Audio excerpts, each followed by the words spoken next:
feeling great about that, other than trying to help people who are in a state of invasion.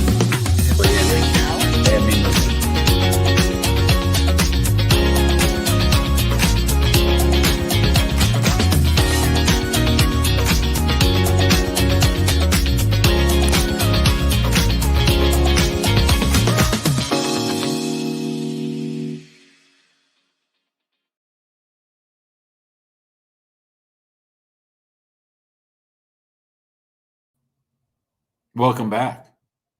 This is the Immigration Answer Show. My name, Jim Hacking. This is the 642nd episode of your Immigration Answer Show. How's everybody doing? Good to see everybody today. I'll be here for the next hour trying to answer as many of your immigration law-related questions as possible.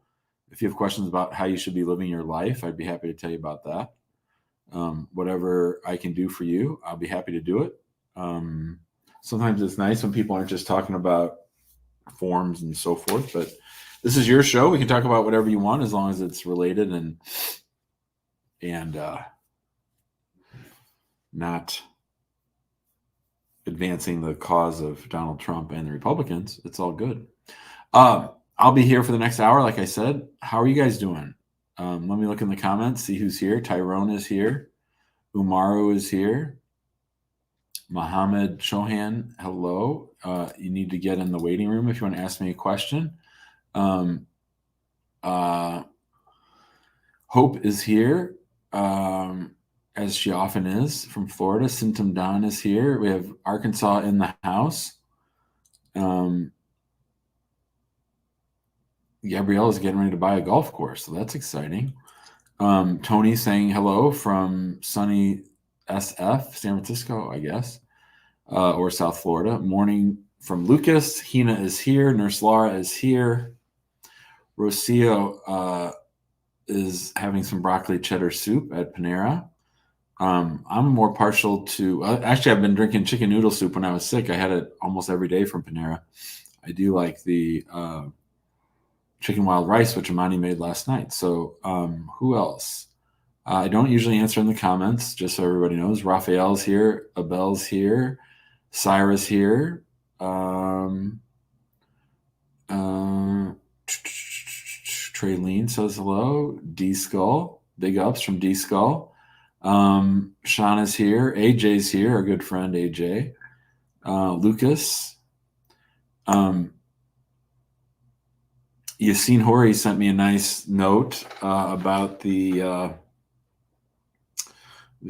Kamala Harris conference or speech. So that's pretty exciting stuff. All right, well, let's go ahead and get started. Huli is here watching the comments, and she'll share with everybody the link to the waiting room if you want to ask me a question. I am your humble servant, and we'll go from there. LB is here. Hello. Hello, how are you? I'm well. How are you doing?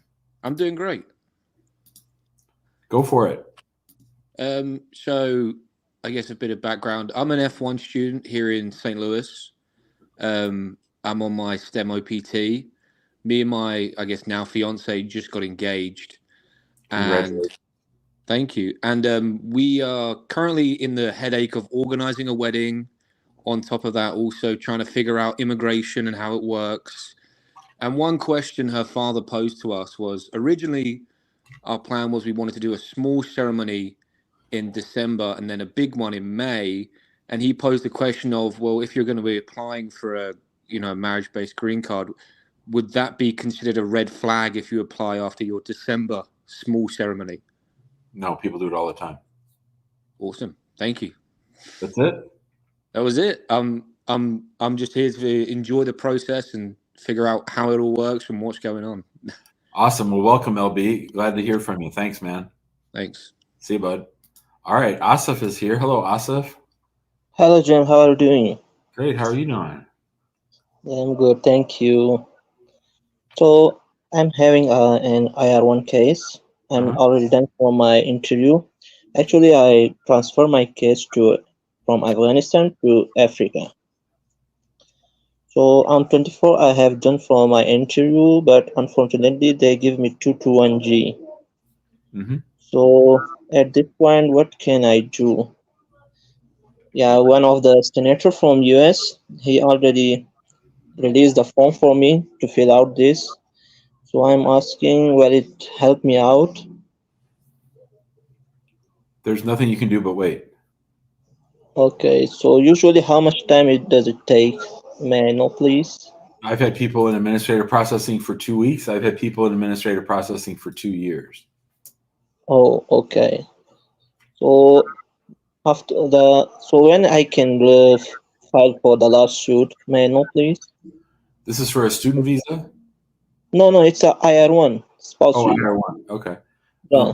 How long has the State Department had the case? State Department, like I filed my I-130 in July 2022. Oh, hold on. Here he comes back. You filed the I-130 in July of 2023? Yeah, it was approved just in 2 weeks without any expedite request, and I waited for my interview almost like 6 months in Pakistan. Then I transferred my case to Africa. So, Yeah, so fair to say the State Department's had the case for about 1 year. yeah. And when was the interview? On 24 June Which this year in Rwanda, Kigali. Okay, so I think you got to give them at least till the end of the year before you think about suing them. Okay, thank you. All right. All right. Bye, Asif. See you, buddy. Thank you so much. You got it. Siona, you're up next. Hello. You're on mute. Siona, are you there? Hi, sorry. Yes. Hi, I have a question. So my dad used to have a green card and he left the country about 7 years ago due to health reasons. And if he were to come back to the US to visit, my understanding is that he would have to renounce his green card. So I was wondering if there might be any issues with renouncing it, like submitting the form to renounce it, if he hasn't really kind of been MIA for a while. So, if he could come and live in the United States for the next 10 years, would he do that, or he just really just wants to come visit? He just wants to visit. His health has to, he can't really, he has health issues, so he cannot really live in the US anymore. I'm sorry to hear that. So, I think that I don't know that he needs to formally renounce his green card. He could, but it might already be deemed abandoned. So the problem is you're not going to be able to get anyone to give you a straight answer. No one's going to be able to say, do this, and that will solve the problem. So he could just go ahead. He can go ahead and apply for a visit visa and just say to them, I think my green card's been abandoned. He's got to be honest that he had one before. He's got to tell them that. They'll be mad that he basically took their green card and threw it in the trash. So I think it's unlikely he's going to get a visit visa to the United States. Okay. Even with the ESTA? Yeah. So if he were, so I mean, the thing about ESTA, if he tries to enter if I were him, I would try to enter the United States on the green card. But if he's sick, that's not good because it's 50-50. They don't let him in, and then he's got to fly back. yeah. So, okay. So it sounds like there's not really a clear answer, but if he really wants to visit, he may have to just try and see. Yeah. And one other thing is like he actually had like a student loan, like a Parent Plus loan, and that's currently on forbearance. Will there be any impact with that as well? Sorry, Siona, can you say that again? I heard every other word. The audio broke up a little bit. Oh, yeah. So he also had a Parent Plus loan he took out for my sister, and it's been on forbearance because he doesn't really make any money. So will there be any impact with that when it comes to like renouncing or entering, or is that also like illegal? That's a red flag. That's something they get really mad about. So I think that probably makes it even less likely they're going to let him in. Okay. So it's just best not for him to come. That's what I would say. If he's really sick, I would say so. Yeah. Okay. All right? All right. Thank you. Okay, bye-bye. All right. That was Fiona. Let's go to BJ. Hi, BJ. Hello. How you doing? Doing pretty well. How about you? Man, you look just like a friend of mine who's an attorney up in Minnesota. You look just really? Yeah, it's funny. How you doing? What's up? So I'm currently in the IR1 process for my wife and daughter. They're in Mexico at the moment. Okay. And I'm still doing the stuff with the affidavit of support, but I was just wondering if it would be convenient or wise for me to go to Mexico to live with them in the meantime, or if it would be better for me to stay here and keep working here while all that gets wrapped up. So we talked about, it's funny, somebody called with the exact same question in the exact same country yesterday, Mexico. So are you using a co-sponsor, or are you the only sponsor on the I-64? I'm the only sponsor. And do you have 3 good years of employment history, or earnings history, I should say? 3 years, yes. They're not particularly good. But all 3 are over the poverty guidelines, including the daughter? So like I have to earn, I'd say 36. Did you earn 36,000 each of the last 3 years? I didn't. So you're probably gonna need a co-sponsor. So if you're in the affidavit of support stage right now, do yours, but then still start thinking. And I would go ahead and send in. I would find a co-sponsor. Okay. So if you're gonna do a co-sponsor, then that probably makes it a little bit easier for you to go down to Mexico, because if you go to Mexico, you're not going to have enough earning history moving forward, right? So the thing about Juarez is, if you're at the NVC stage now, you're probably 5 or 6 months from being documentally qualified, and then you're going to wait a year for Juarez for an interview notice. So that would be a whole year of you in Mexico next year not making any money. I don't think that's great. It's okay. I'd rather you just stay here, work, make money, and go visit her for big chunks if you can. But not every job is built that way. Right. Okay.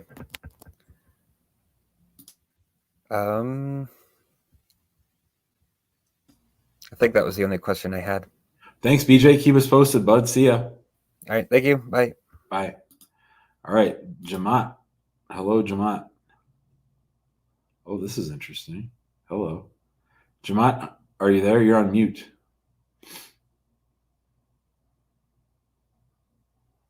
I don't know. Are you there? Hello? What is going on? Donna's going to wonder if that's a Yardie or not. I don't know. Hello?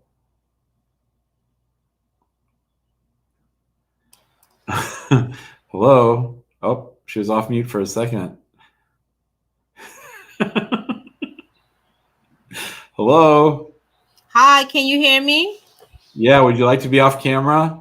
Yes, please.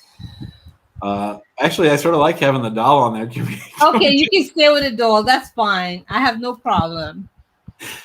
All right. So Jim, this doll is, this doll is 45 years old. I love it. Yes, my aunt died and she passed it on to me. And she told me not to get rid of the doll. So I'm stuck with the doll. Can I ask? As old as I am. Does the doll have a name? Yes. Her name is Kitty. Kitty. Okay, Kitty. What question you got for me? Okay, this is the problem I'm experiencing. I have a friend, right? He got a approved I-130, and he also is scheduled in the process of scheduling for an interview for the visa. But the problem is that one of the childbirth certificate, I don't know what exactly the problem was, but he did a DNA to prove to USCIS that it is his child. And the DNA came back showing that one of the child is not his, but the other child is his child. So he wants to know, since he's going to be scheduled for an interview, if he should continue or just cancel the child application. And he already submitted information to SCIS that the DNA shows it's not the child, but USCIS approve it before they get the DNA results. Is the mother and the are the mother and children in the United States or overseas? No, all of them is overseas. His wife is sponsoring him from America. Oh, wait a minute. Okay, so I got it confused. So I have a U.S. citizen female married to an overseas national male who has 2 children, one of whom is not his biological child. Yes. He basically cheated on his wife and he got this one child. The other child been in the picture before they met. And when he did the DNA shows the child is not his child. But he already put in for the child and everything is coming true for the child. Wait, so okay. So how long has he been married to the U.S. citizen? Like 7 years. How old is the kid? The kid that is his, how old is that kid? 12. 12. Okay. So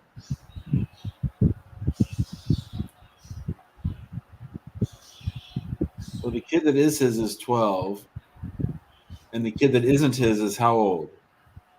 3. So and his wife's a U.S. citizen. Yes. She filed one I-130 for her husband, one I-130 for child, the 12-year-old, and one I-130 for the 3-year-old. Yes, she did. But the 3-year-old, he thought was his. He thought he had that 3-year-old by cheating with another woman, but in fact, someone else is the father. Yes. Got it. And the U.S. citizen knows about the cheating and all that stuff? Yes, they knew because he sent in the DNA results to them so they can see that this child is not his child. So is it fair to say that my man got busted for cheating even though the kid wasn't his? Yes, okay. That's exactly what happened. Got it. Okay. All right.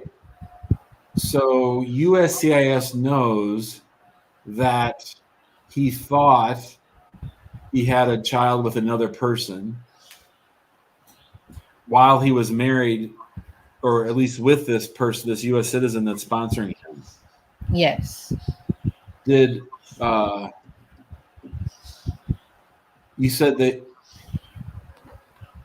Wait, I asked you how long. I can't remember if I said how long were they together or how long have they been married. How long have they been married? They've been married 7 years now. Okay. So why did she wait so long to file for them? No, she filed for him a long time ago, but he was having issue because she said when they went in for the interview, they said that he committed fraud, he lied on his application. So he went back to dispute it, not knowing that he would have been stuck there. So she created a new I-130 and sponsored him again. So now. So what embassy are we talking about? The embassy in Burkina Faso. Okay, and so what was the fraud they said he did last time? They said on his DS-260, the first one he did, he claimed that he was married, but he was not. Like before this person that he's married to now? Yes.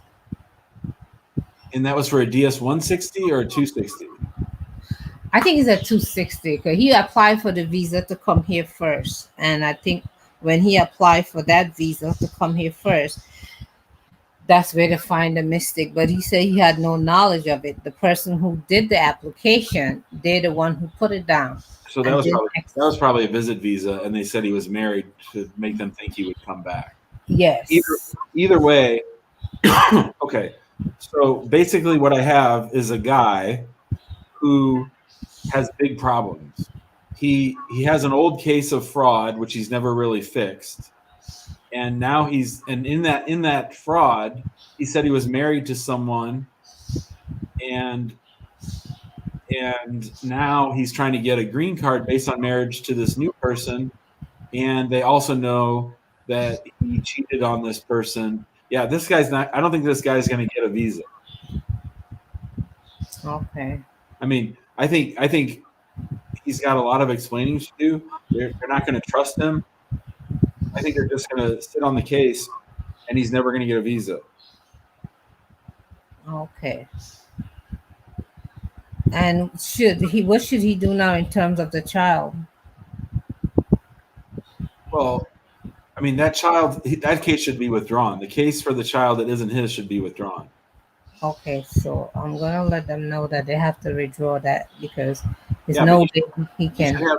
You should have him watch this, and I'll just talk to them right now. No one's going to give this guy a visa. He already has a fraud finding, so he would need a waiver, and he's submitting new evidence of people that aren't even his kid. So they have a whole section just thinking about that, about people who try to add unrelated people to their application. None of this is good, and I don't think he's ever coming. Okay. Got it? Thank you. Have a great day. You too. Thanks. Okay, bye. Oh my God, that just made my day. I couldn't stop laughing. That doll, that was something. That's a 43-year-old doll, she said, or 46. That's something. Wow, that was quite a story she had too. All right, Dee's here. Hello, Dee. Hey, Jim, how are you? I'm doing great. How are you doing? I'm doing good. I'm the follow-up after Kitty, so here I am. Okay, so I want to file I-130 for my husband's son. He's in Haiti right now. However, they have a humanitarian. I know you don't like talking about humanitarian parole, but they have a humanitarian parole pending. So I want to know, can I do the I-130 in the same time as the humanitarian parole? While they're both pending? Yes. Yes, you can. You think that will like slow down the humanitarian parole because of intent? No. And in fact, I think you should do both. I mean, how old is this person? He's 15. Yeah. And does your husband have a green card yet? No, we're in the process for it. Okay, so how far in the process are you? We literally just received the I number for the green card. So because he was in removal, he got out of removal this year, February. So I mean, you started off your comments by saying I don't like to talk about humanitarian. What's really true is that I just don't believe much that it's actually a thing and that's happening. I think you have a much stronger, more solid relationship as a U.S. citizen sponsoring someone. You're going to jump farther ahead much faster, and it's a much more sure thing. So I would get that I-130 on file right away. Okay. Yeah, that's all I wanted to know. Thank you so much, Jim. Bye, D. See ya. Bye. All right, we got plenty of room in the waiting room. If you got any questions, you should come on in. This is a good time. It's very rare. We got Hewan in there, and I'm going to go to Hewan next. But other than that, it's wide open. So if you got a question, this would be a good time to call. Let's see here. Some of those Star Wars figures back there are from 1977. So I think my little toys might even be older. Maybe we should have a whole show where everybody just talks through their doll. I just can't get over that. That was really funny. I just couldn't stop laughing. And I was really glad that we kept the doll on the screen. That was the best. Hewan, hello. Hi, Jim. How are you? I'm great. How are you doing? I'm good as well. Can you hear me clearly? I hear you just great. That's great. So, real quick. So I'm on. My company applied for EB3 for me. And my priority date is in October, actually September 2022. And recently, for the July bulletin, as you know, the final action date retrogressed to December 1st, 2021, which means my priority date is no longer current. However, last Thursday, my case status of my I-485 changed to new card is being produced. And then on Saturday, yeah, last Saturday, the status changed to case was approved. And then even my I-485J and even my I-130 was the status also changed to case was closed because the benefit was received by other means. So yeah, and then like on this Tuesday, the status of my I-485 changed again to case was approved. So it was basically approved twice for some reason. The online alert said it twice. Yeah. Yeah. So I wonder if you have seen this case before, namely I-485 being approved while the priority date is not current. I did Google this issue and I found conflicting advice from between different law firms.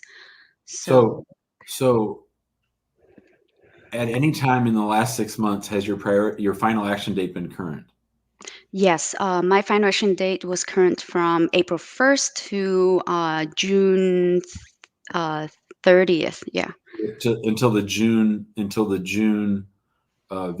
July visa bulletin. The July visa bulletin was the first time since January that your final action date was no longer current. That's correct. Yeah. Okay. And have you called USCIS? I did, and I was able to speak to a tier one agent, but they said that they don't have access to the information to tell when my visa number was allocated or to tell me whether the approval was legit or not. So I asked if it's possible to forward my call to a tier two agent, and they said no, they don't typically forward this sort of issue to a tier two agent. So yeah, so I'm pretty lost right now. That's okay. That's okay. What was the first approval that you received, first approval electronic alert you received was late last week? Yeah, it was last Saturday, around noon. Yeah. And has it moved at all beyond this case has been approved to card is being produced or no? So actually, it first changed to new card is being produced, and then a couple of days later, it changed to case was approved, and no further change since then. That happens. Yep. So I think your green card's on its way. Even though the July visa bulletin said that it had retrogressed,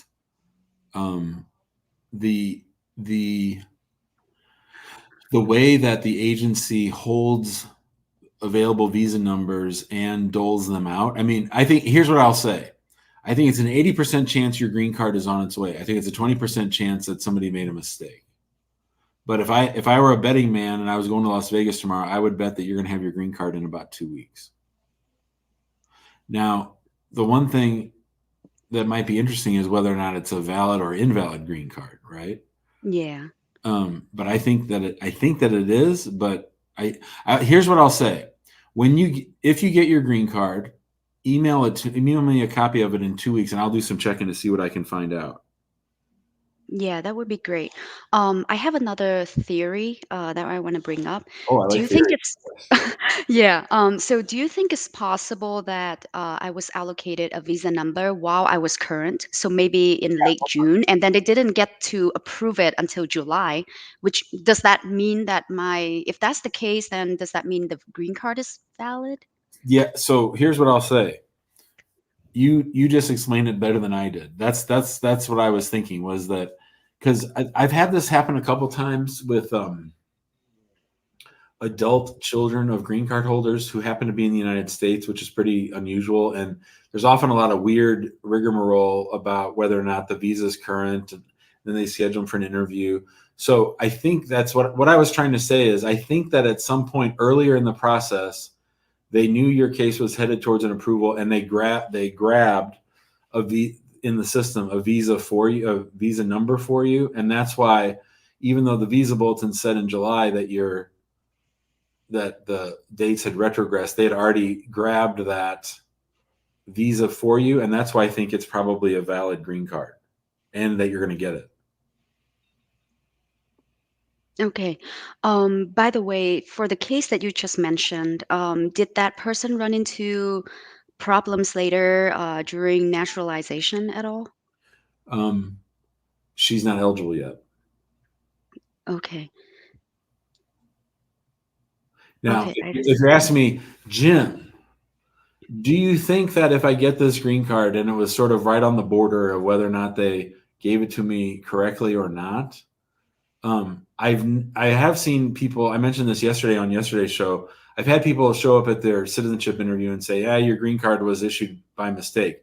I've never seen that because of visa allotments. It's only because of some other bigger fundamental defect in the green card itself, which leads me to say, I don't think they'd ever deny someone their citizenship because USCIS said that they didn't have the right visa to allot them. I actually think the system doesn't let them do it.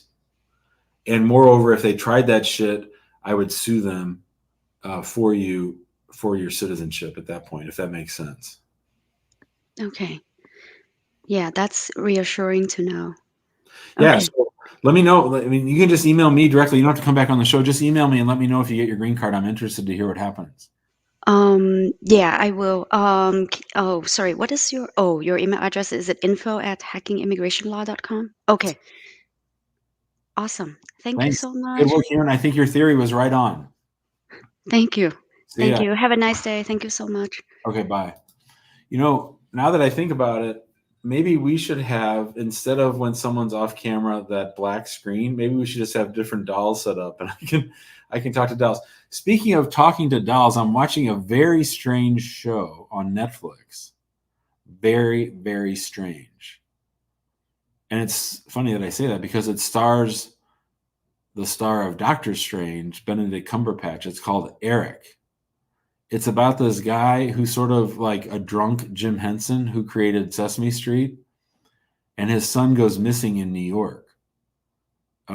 It's a little bit weird, but I really like it. It's 6 episodes. We're halfway done.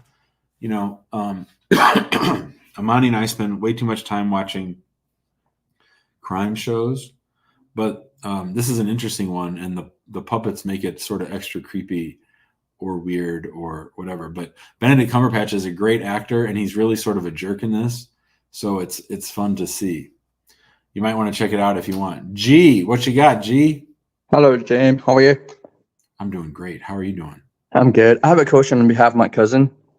Okay, go for It's it. just a generalized question on his eligibility. So he married a U.S. citizen.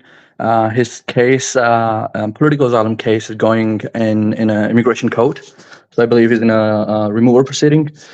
And his wife applied for I-130. And their marriage went downhill after that, and they got separated. And he applied for VAWA. Boo, boo, boo. And recently they reconciled, and now she wants to help him again with the immigration process. And he's thinking about withdrawing VAWA. Is that a good idea what's the possibility of withdrawing a VAWA and going back to I-130, I-485 route again? Let's back up a minute. Yep. When did your cousin come to the United States? Let me ask him. He doesn't speak English. Okay. 7 years ago. And what kind of a visa did he have? He came through border. Oh, so he came through the border. Yeah, entry without inspection. And is he in removal because he never had status? Like, how did he come to be in removal? I think he went into detention center and he applied for withholding of removal. Like right when he came, he ended up in. Exactly. So he's been in removal ever since. Yeah. And then So he got married. Okay.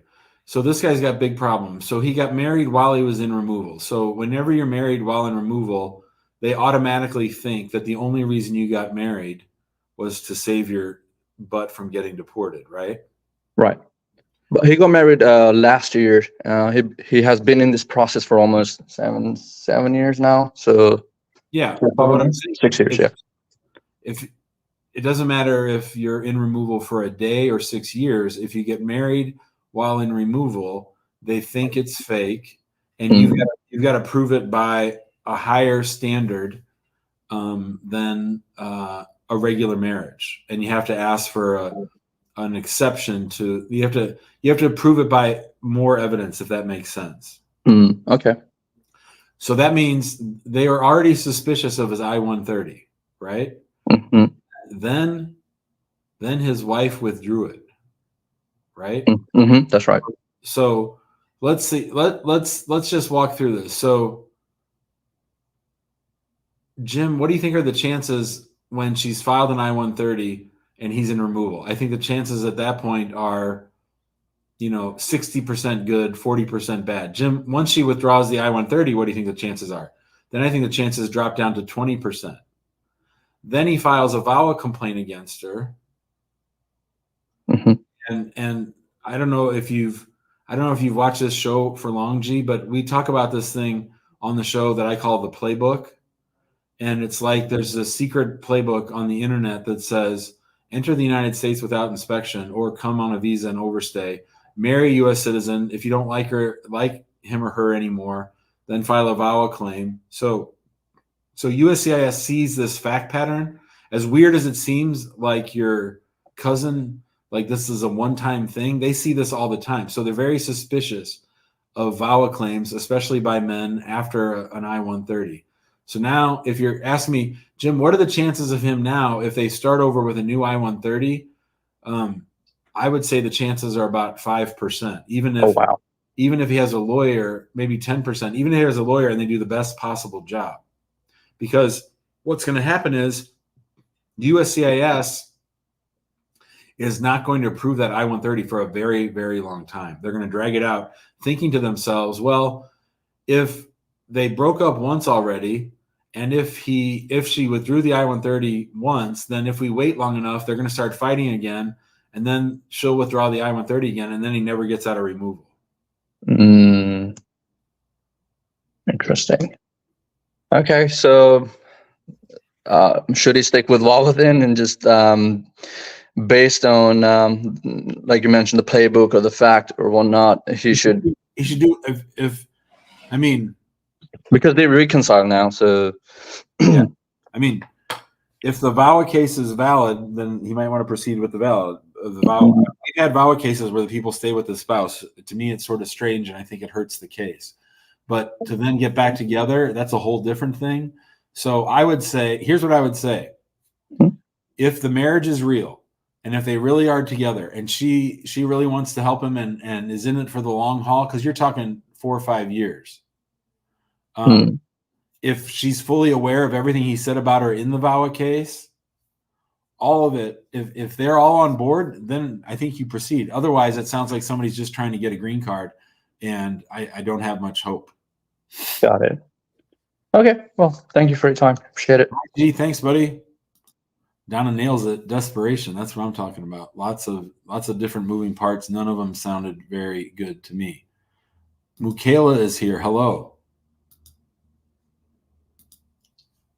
Hello, Michaela. You're not on mute, but we can't hear you. Hello? Hello, Jim. Hello. How are you? I'm okay, sir. How are you doing? I'm great. How are you? Go ahead. Good. The last time I spoke with you about my pending I-751 and M400. Okay. But I received a mail from them July 3rd that after let me read it to you and tell you what they said. Hold on. Okay. So they said,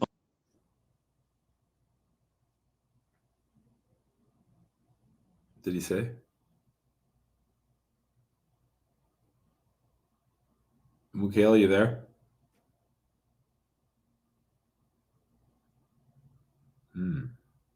All right, we'll come back. Let's go over to the tech room. Hello. Hey, what's up, Jim? How you doing? Doing all right, man. I have a question that probably is not related to immigration. Can you help with that? Yeah, go for it. Yeah. So an incident happened. Actually, I applied for my naturalization and over the 3-year rule, and it got denied because of an arrest that happened between me and my wife, right? Okay. Yeah. So the incident is after that, after the denial was based on. Me not providing the police record that they really wanted. I didn't have that. Okay. Yeah, so, well, I didn't dispute it. I didn't dispute it. I just waited and applied under the 5-year rule. Now, when I applied, the case went through. Even though afterwards I got naturalized and everything. So my question was, there was on the arrest, there was something that they wanted at disposition, which I did not have, but there's a document from the courtroom that was issued in California that stated that the prosecutor say that the case does not meet filing standards. Have you ever heard of that? Sure. Let's the police present a case and the prosecutor turns it down. Sure. So how bad is this? Because I got naturalized with that. I showed everything, and they did that. It just always lingers in my mind. What does that really mean? Oh, I wouldn't worry about that too much. That just means that the police thought there might be enough evidence to see about charging you. Usually, what happens is there's a prosecutor, like the prosecutor's office. They have to be ready 24 hours a day, right? Because you never know when the police are going to come in and want to get a warrant on somebody. So at least in St. Louis, what they call it is the warrant officer. So the warrant officer is a lawyer who works for the prosecuting office. Right. And they make the decision as to whether or not to charge a crime. So basically, to me, it's like there was a complaint filed, which you gave to the USCIS. They took a look at it. The prosecutor took a look at it and said, this ain't a case. I'm not moving forward with this. And it's sort of like it got dropped. Like, people call me all the time on this show and they say, oh, my shit got dropped. This is that got dropped. It's not, I did probation and then it went away. This is a true dropping. So I don't think you need to be. Yeah, God is good, because you know what? I went to the courtroom, and they won't. Usually, when you go to the courtroom, there's a list that shows the people that the judge is going to see. Because they asked me that day, my name was not on the list, and they sent me to the records department, and that's where they say that, you don't have a case to answer. So, this is good. Yeah, how much time had passed between when you interacted with the police and when that court date was? No, it was actually 2 years. Oh. Yeah. Yeah. So yeah, they dropped it. Yeah. Okay, good. Thank you. You're welcome. I'm glad to make you feel better. Oh, yeah, that's what a relief, man. Thank you. Have a good day. You too. That's what we do around here, spreading love and joy and making people feel rested and less anxious. Isn't anxiety a bitch? Anxiety is really hard. I have a lot of anxiety. It took me like 4 or 5 years till my therapist told me I have anxiety. And it's nothing crippling or debilitating, but it's just sort of like a low level anxiety. And I think a lot of us sort of underestimate what anxiety can do. For me, it can make me overeat, or it can make me not sleep or get up early. For other people, it can make them scared to go out. Anxiety is just a tough thing. But Rich is here, giving all the big ups, even though he didn't get the notification today. Sorry about that, Rich. I'm going to go back and see if Mukela's got his audio fixed. Oh, yeah, that should be my doll. That's right. I'll just do this. Maybe on Halloween, I'll just have a white background and just do the show like this. How about that? That would be good. We had fun talking about Hannibal Lecter yesterday. One of my all-time favorite movies, again, and one of, I think, only 3 movies to win Best Picture, Best Director, Best Actor, and Best Actress. How about that? There's literally nobody in the waiting room. How about that? Mukela left. Kojo is not connected. So What should we talk about? Here's Michaela. Michaela's back. Michaela, you want to go off camera? You can turn off your camera if you want, then I'll pull you up. There we go. Hear me now? Now I got you, brother. All right, you were going to Okay. read. You're going to read. So, to me like I said, the I-751, they said the case has been transferred to another office. The M400, they sent me a mail on July 3rd that after the case with my review, that my case has been reviewed, there is nothing outstanding. That's all, that they didn't need anything again, that they will get back to me. If I move, I should let them know. So I don't know what is going to, since that time, I've not heard anything from them. When did you file the 751? Oh, that is 2 years ago. I told you last time I spoke with you. Oh, brother, I don't remember people I talked to 20 minutes ago on the show. I don't remember. That was I filed the I-751 since 2002, and they gave me extension. They gave me extension like 6 years or something like that. So now, after we traveled, me and my wife, we went there. They booked me for appointment for the M400. When I filed my M400s, we went on April 2nd. So after the interview, they said they would get back to us. So since that time, we've not heard anything from them. But my wife needs to go there after 40 days to go and meet them, that what is going on. So now we received a letter. That was on July 3rd. I saw the mail that action has been taken on my case. They didn't say about my I-7. They said they said the case has been transferred to another office. So the M400 is the one they were talking about now. They said it has been actively reviewed and there is nothing outstanding. Well, we know that's BS. So you did the test, you passed the test, you did the whole. They went over the whole N400 with you. No, they didn't ask me about the text. They didn't talk about text. That they just treated the I-751. The lady said she needs to treat the I-751 before the M400. So they've never asked me this. What is to call it? The text. They've never spoke about the text. So that was what I saw in my mail. Yeah. So these days they don't really interview people very often on 751s. What happened at your interview?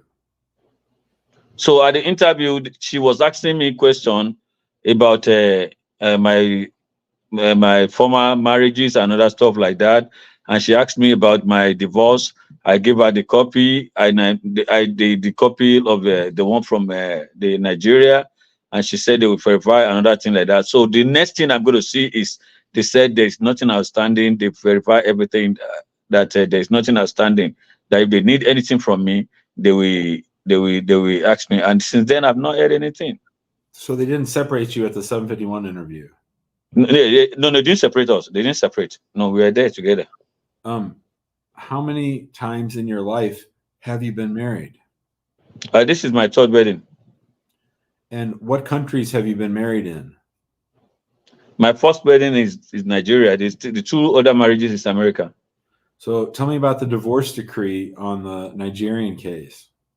Oh, the Nigerian case, me and my wife, we've been separated, but they've not finalized it before I leave Nigeria. So by the time I left Nigeria, I come to the States, it was finalized because my family represent me there, and then that is how, when it was finalized and the decree was issued, and then they forwarded the copy to me in the state, because the two family was there when they finalized it. Okay, well, so I don't know. Have you watched the show for very long, Michaela? I've been with you for long. So we talk a lot about Nigerian divorces, right? Yeah.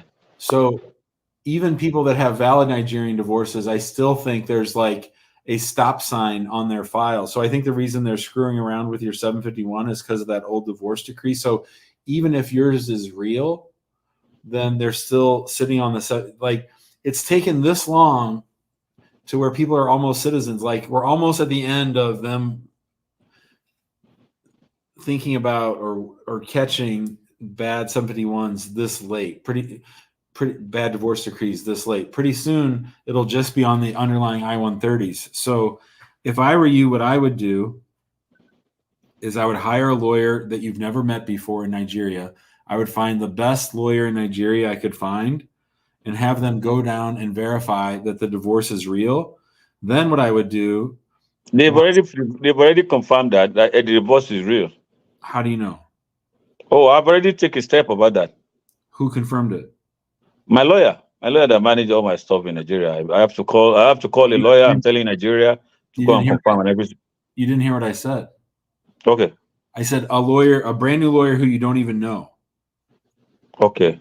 I want you to get a new lawyer because I don't trust the lawyers there, because a lot of them have gone and said, yeah, these are real divorce decrees. And then the State Department sends I'm not saying don't trust all Nigerian lawyers. I'm saying the ones that say that the divorces are real when they're not. So you need an independent lawyer who was not involved in your divorce to go to your court and to get a certified copy of the divorce decree. And then they need to sign an affidavit that says, this is what I did. My name is Joe Blow. I'm an attorney in Nigeria. I'm the best attorney in Nigeria. On August 15th, 2024, I went down to the courthouse and I received a certified copy of the decree nisi and the decree final. Okay. And then send that to you with his affidavit. And then if I'm you, what I do is then you call me back and you say, Jim, I got that shit now. Then what I'll do is I'll send a letter to USCIS telling them to approve the 751, that here's your real divorce decree, that it was all valid, just like you said. And that if they don't approve it within 30 days, I'm going to sue them for that and for the N400, and then we'll get it all done. But until you do that, they're just going to sit on it because they don't think it's a real divorce. Now, sorry, sir. What they told me is this. They said the case has been transferred from the letter I received. This is the 2 mail I received. They say the case has been transferred. I don't care about that stuff. That's irrelevant. Okay. All right. Okay. Brother. Okay. See ya. Okay. Thank you. Bye. Matt's on the show. Hi, Matt. Good to see you, buddy. Hope you're somewhere fun and safe. Jose, hello. Hey, Jim. How are you? Great. Just a quick question. I submitted my papers for adjustment of status and the employment authorization for I recently got married. Okay. I already they received the paperwork on July the 1st. By today, I received the notices that they received everything.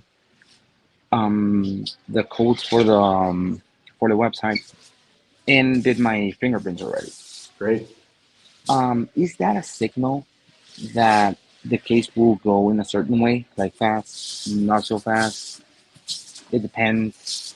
In my mind, generally it all balances out. So if things go really fast at the end, sometimes they still go fast, but I'd say that's like 30% of the time. Usually it sort of goes back to the mean. And everyone says, did you file after April 1st or before? Say that again. Did you file after April 1st or before? After June the 1st. So July the 1st. I'm sorry. So they're supposed to be going faster after April 1st. So maybe you're part of that. I hope. Hopefully. And just another question. After I received the codes and all of that for the website to check on the website, I submitted uploaded additional evidence. How good is that for the case? If you didn't submit enough at the beginning, go ahead. If you felt like you submitted enough at the beginning, then wait in case you get an interview and then just bring it. Okay. Wonderful. Perfect. Thank you so much for your help, Jim. Hi, Jose. Good luck, buddy. Take care. You got it. TT's here. Hello, TT. You're on mute. Hey, good morning. From where I am actually. Yeah, it's my first time joining you live. Well, thanks I for have being a question. Yeah, I've been following your Facebook live, and a friend told me I could ask from here. My question is a little similar to what the guy just asked. Okay. I'm currently on H1B, and I recently got my EB1 approved. So I have my I-140 approval right now. Well, my fiance, I'm Nigerian by the way, and my fiance was previously married. It's a customary marriage as well. I want him to join me so that we could file the I-485 together.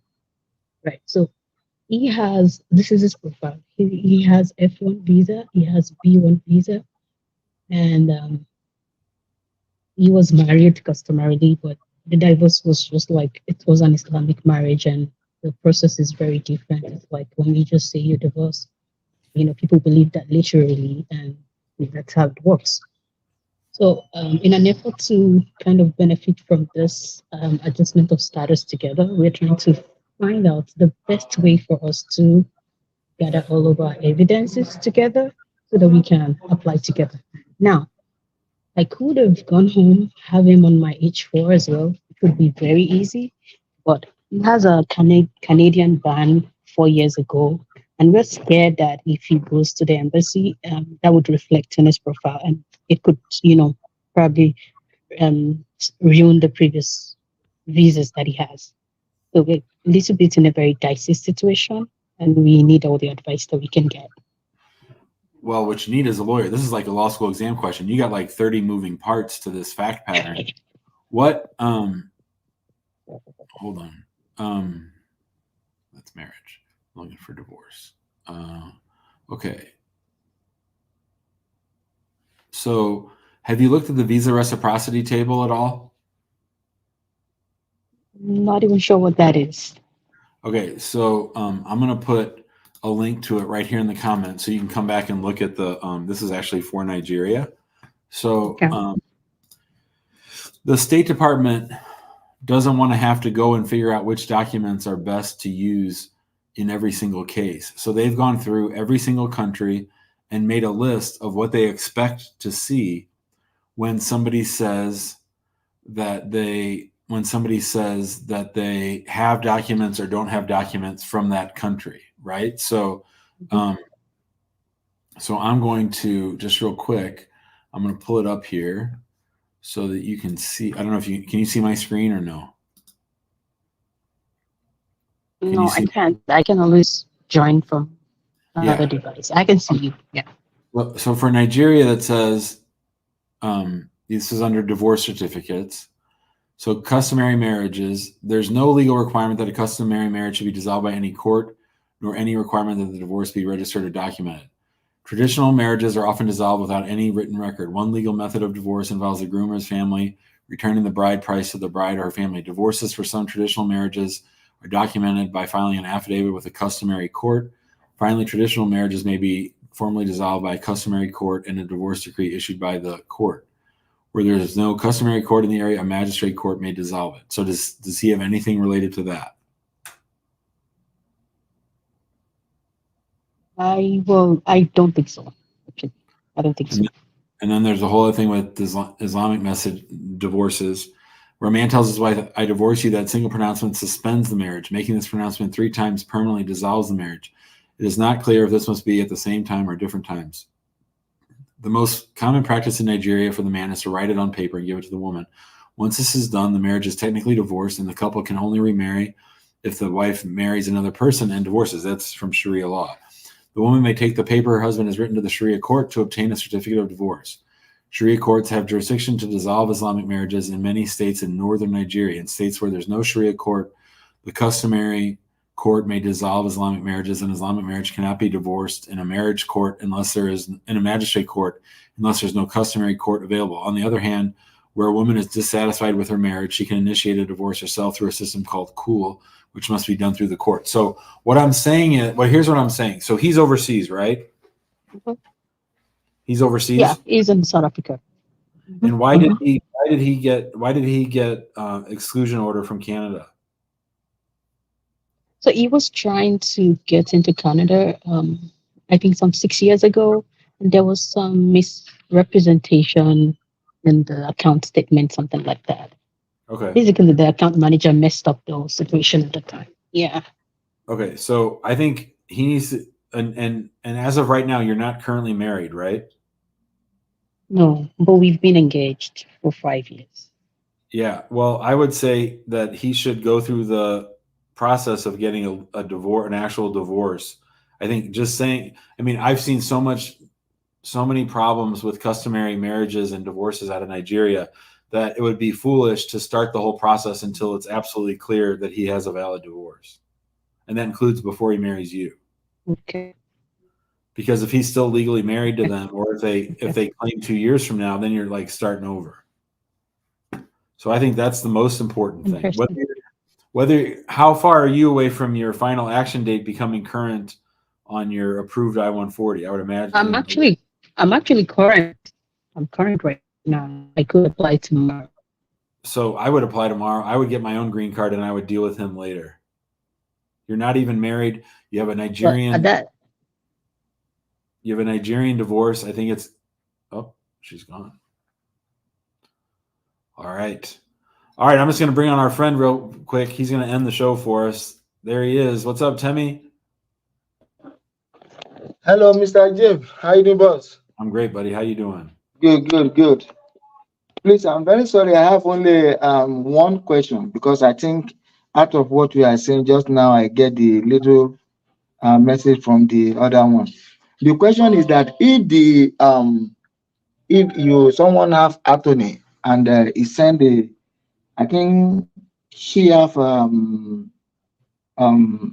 she have a background check from the immigration through the VAWA. Background check. Yeah. Like they want her to do the background check and she did it. But she gave it to our attorney. But our attorney, I think, kind of not send it quick. And I told her to send it by herself. The copy. Is this something that it can be a problem or not? I mean, generally I don't encourage people to act outside their lawyer if they're having a lawyer, but something where it's just one little thing like that, I think that's okay. Okay. So that's what I have. I see our friend up above your shoulder there, Grandpa Joe. Yeah.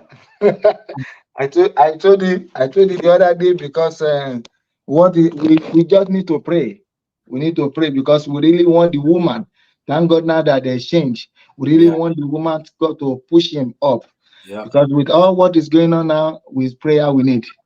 We need prayer, it. and God will do it. All right, brother. Good seeing you. Thank you so much. See ya. All right. Gotta love seeing Tim and Tope. That'll do it for today's show. Tomorrow, if we do a show tomorrow, is that all 5 days this week? I think it is. Yep. And I think we might even do a show on Saturday, probably early on Saturday. So tomorrow at 2 after Salat, and then probably 10 a.m. on Saturday. All right, everybody. Have a great night, and we'll see you next time. Bye, Donna. Bye, everybody. Big up to all the Yardies.